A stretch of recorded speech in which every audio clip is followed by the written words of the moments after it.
Hi and welcome to Orbit. Nothing just launched 2 new in-ear headphones. The Nothing Ear, just plain ear without a number, but I will call them the Ear Free because that's what they are. And then there are the way cheaper Ear A, and they are actually almost the same thing. And both of them come with ChatGPT built in. So these are the first AI headphones. There's a lot to cover in this review. Let's get it going.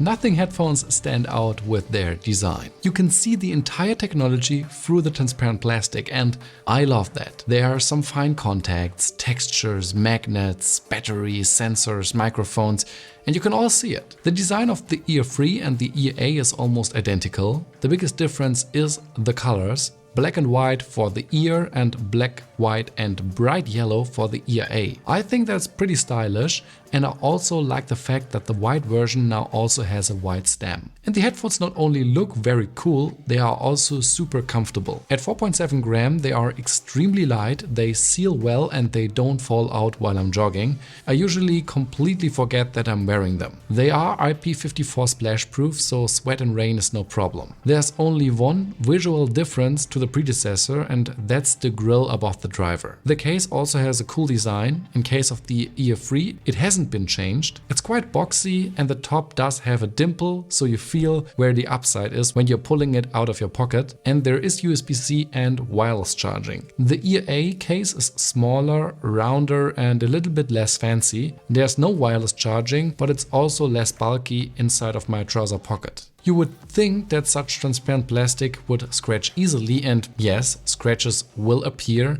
but it's quite limited. My Ear 2 still look great today. To stop music, skip tracks or switch between active noise cancelling and transparency mode, you press the stem. It works very well even with gloves, and I do also like that you can change the volume by pressing and holding. And even with the ANC, the Ear Free and the Ear A are identical and both have been improved. Frankly, I don't hear a big difference compared to the predecessor, and I think that the AirPods Pro and especially the Sony 1000XM5 are way better. But they also do cost almost twice as much. In their price range, the Nothing in-ears perform average. If you are in a noisy environment, the noise level is roughly cut in half, so you can still hear rattling or chattering of people. The headphones do perform very well with wind noises. It's almost like you don't wear headphones. The transparency mode is good. It's nothing special. I feel like it's a muffled version of the reality. The microphone is new and improved according to Nothing. That's what it sounds like. I think it's quite good, but not impressive. It sounds like every other in-ear headphone. Sounds like quite tinny and like I'm speaking through a tunnel. There are only few exceptions like the Apple AirPods that sound better, but yeah, this is just fine, I guess. At this point, the two headphones are practically identical, although one of them costs a third less. So that's where the differences begin. The Ear Free support more and better codecs. In addition to LDAC, which they both do, it does have LHDC5. But the thing is, your smartphone has to be able to do it as well, and music streaming with Spotify and so on is usually so low quality that you don't really need a high quality codec. Unfortunately, none of the headphones supports spatial audio. However, both of them can connect to 2 devices at the same time and switch automatically. The Ear A do have a simple EQ. The Ear Free have a very extensive one where you can fine-tune everything, and you can even share and import and export your profile. Let's talk about one of the most important aspects, the sound quality. Both of them have an 11mm driver and both of them have an improved acoustic chamber. But the Ear Free, they do have a ceramic driver. What does that mean?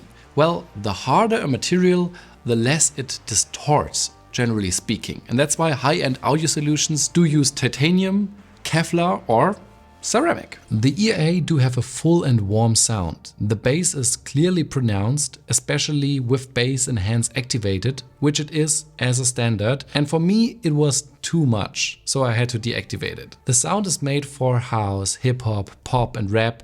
The Ear A are a lot of fun. The Ear Free, on the other hand, sound sharper, have clearer, striking heights. The wider separation makes them feel more spacious and generally higher quality. Nothing claims that the Ear A sound better than the Ear 2. I wouldn't agree with that. The Ear 2 sound richer and more balanced and clearer to my ears.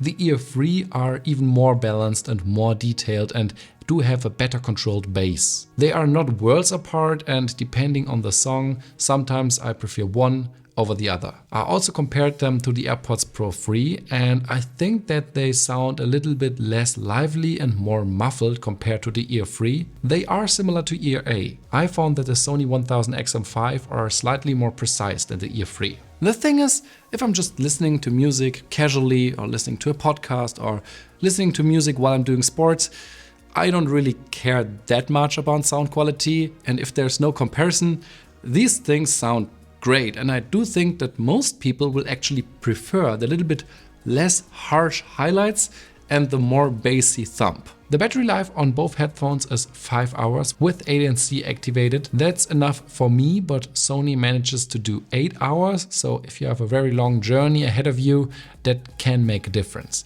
The case holds a total of 24 hours and everything charges quite quickly. And then there's one feature that I've never seen before, and that is ChatGPT built into a headphone. You can just put them in and press and hold and talk to ChatGPT and you will get an answer. My Ray-Ban Meta glasses also have artificial intelligence and I use them quite regularly. Having something that you can directly speak to and get back an answer that is better than what Siri and the Google Assistant can do, that's pretty nice, and I think everyone will copy it at some point. It's the next logical step. Both the Ear A and Ear 3 are able to do this, but you do need a nothing phone because it needs to process all the answers, not the headphone themselves are doing that. That's kind of a shame. It limits the whole potential a little bit, but perhaps they will open it up in the future. Conclusion: the Nothing in-ears are quite unique. They have a great design, awesome fit and a good sound quality, and all of that for just 150 euros. That's why I do recommend them to all of my friends, because I think they are just a sweet spot out of price and performance. They are not perfect, the noise cancelling and the battery life is just average, but there's nothing really wrong with them. And now there is an even cheaper version. And now I will recommend this one to everyone because it's almost the same thing and it's just 99 euros. And then there's the whole ChatGPT thing, which is quite unique. You do need a nothing phone for it, but it is a great feature and I'm sure that everyone will copy it in the future. But if you ask me, 3 generations of in-ear headphones are plenty. We don't need an Ear 4, Ear 5 or even Ear 6. I think the Ear 3 are just great how they are, and now I do want over-ear headphones, I want a smartwatch, I want a tablet, all of that in a nothing design. That would be just great. What do you think? Write it in the comments. I will see you on the next one. Bye.